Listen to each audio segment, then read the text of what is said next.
ఆర్యులం మనం. ఆర్యుడంటే కులం కాదు, జాతి కాదు, పురుషుడు కాదు, స్త్రీ కాదు. అన్ని కాలాలలోనూ ధర్మాన్ని తెలుసుకుని, ధర్మాన్ని బుద్ధితో, చిత్తశుద్ధితో, ధైర్యంతో దాన్ని అనుసరించేవాడు ఆర్యుడని పేరు. అందుకని ఎక్కడ సంస్కృత నాటకాల్లో కూడా ఆర్యపుత్ర అని సీత రాముడిని ఉంటుంది. అది అంతకన్నా గౌరవప్రదమైనటువంటి పిలుపు లేదన్నమాట. రాముడిని సీత ఏమని పిలుస్తుంది, ఏమండి అని పిలుస్తుందా? ఓ రామయ్య ఇప్పుడు మోడర్న్ వైఫ్స్ పిలిచినట్టు అరే రాము అని పిలుస్తుందా? అలా పిలిస్తే చాలా ఫ్యాషన్. ఇప్పుడు పేరెట్టి పిలిస్తే మగుడు చాలా గొప్ప, ఇద్దరు బాగా చదువుకున్నారు, ఓహో ఎంత బాగా పిలుచుకుంటున్నారు.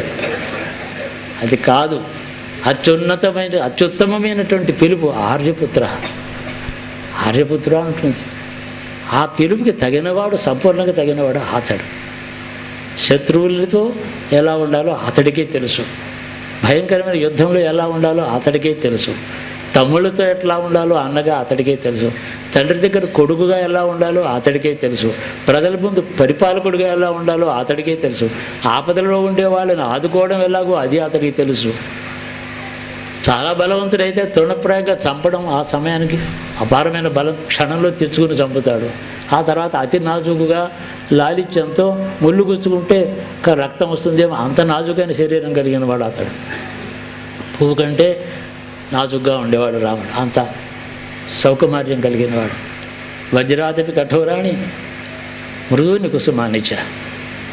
మహాత్ముల చర్యలు ఎలా ఉంటాయంటే హృదయం ధర్మం విషయం వచ్చేటప్పటికి వజ్రం కంటే కఠినంగా ఉంటాయి. ఆర్తితో ఎవరైనా ఓ బిడ్డ కష్టపడి ఏడుస్తూ ఉంటే పుష్పం కంటే మృదువైన హృదయంతో ఉంటారు.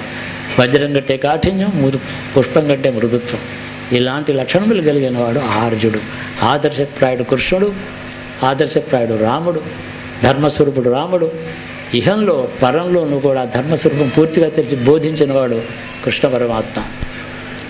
బలరామకృష్ణులు కలిపురుషులు ఎవరండి అంటే, కలిపురుడు అంటే ఎవరో దుష్టుడని కాదు అర్థం.